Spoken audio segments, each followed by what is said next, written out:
All right, so we're talking about coming up with exponential functions given a couple of points, but here we've got a whole set of data. We've got more than just 2 points.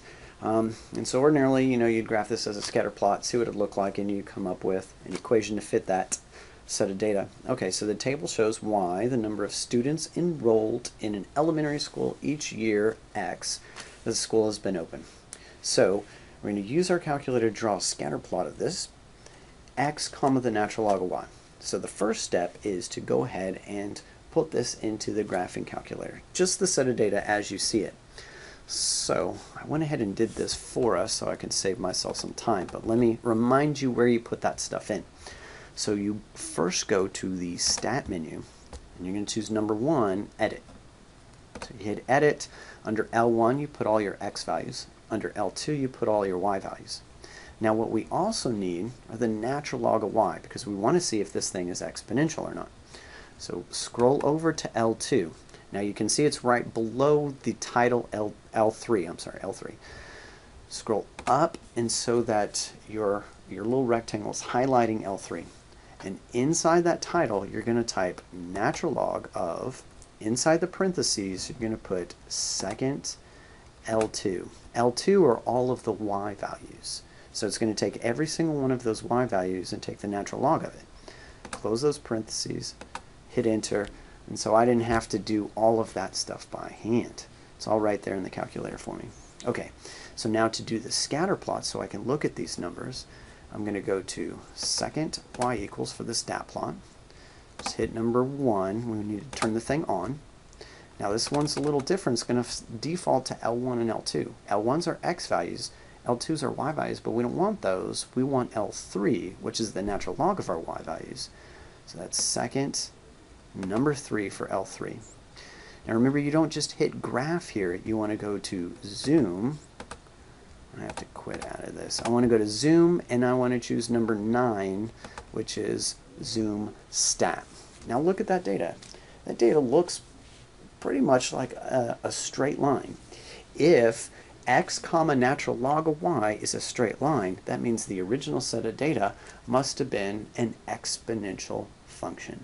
So that's what we're going to do next, is we're going to fit this to an exponential model. So the answer to this question is yup. And now let's just go ahead and write our exponential function. So I'm just going to use the first and the last point. First and the last point. And put it into the form y is equal to a times b to the x power. So on the first one, 370 for my y value is equal to a times b raised to the first power.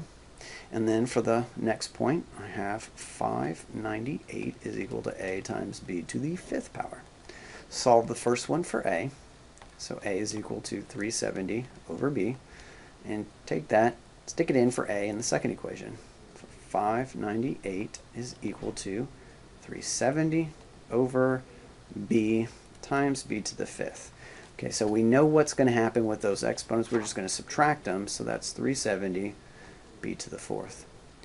Divide by 370. So 598 divided by 370. Whoops! It doesn't.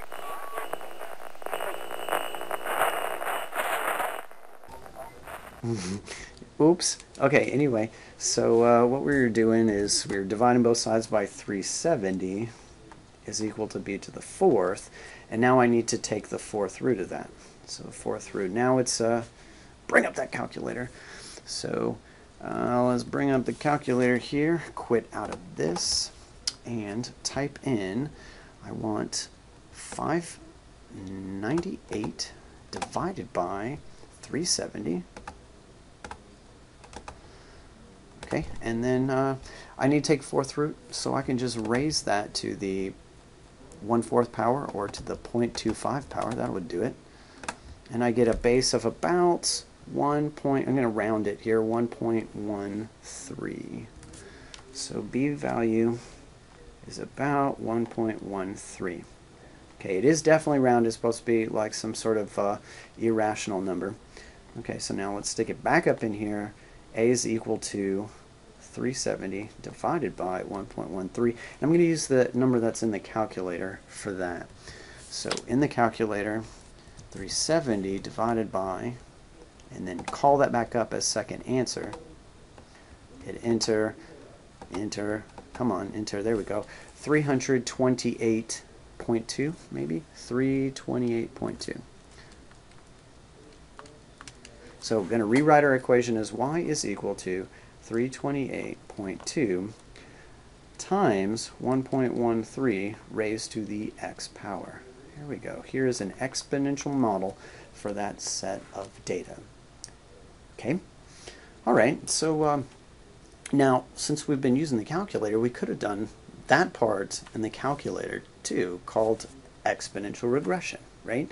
So if I have a set of data, just like I've done linear regression or I've done quadratic regression and things like that, I have a set of data that's in a scatter plot. I can have my calculator figure out the best fitting model for that set of data, but I just have to tell it what kind it is. Is it exponential? Is it linear or whatever? So on your calculator, you want to go to Stat, you scroll over to Calculate, and then choose EXPREG, Exponential Regression. And then, of course, you want to store that as Y1. So let's go ahead and go through those steps, and let's compare that model to the original one.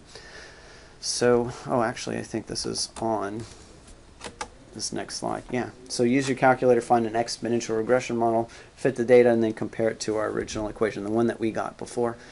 So, okay, so now I'll pull up the calculator. And this is under the Stat menu. Scroll over to Calc, and keep going down until you find exponential regression. There it is, 0. Hit Enter. XList is L1, that's what we wanted. YList is L2. We don't want to put L3 in there because those are the natural log of y's. And if I wanted to store this, I could go to vars, yvars, function, and y1. And then go ahead and hit calculate here. And so this one gives me the equation. The A value is 327 and our B value 1.13. Is it exactly the same as what we got? No, but it's pretty close. And the reason why it's not exactly what it was is because what the calculator did is used all 5 points and came up with a line that best fit all 5 of them. What we did is we just found an equation that went through 2 of them, the 2 endpoints. Okay, so that's why it's off just a wee little bit. All right, so that concludes the exponential part of this. Next part is going to be the power functions.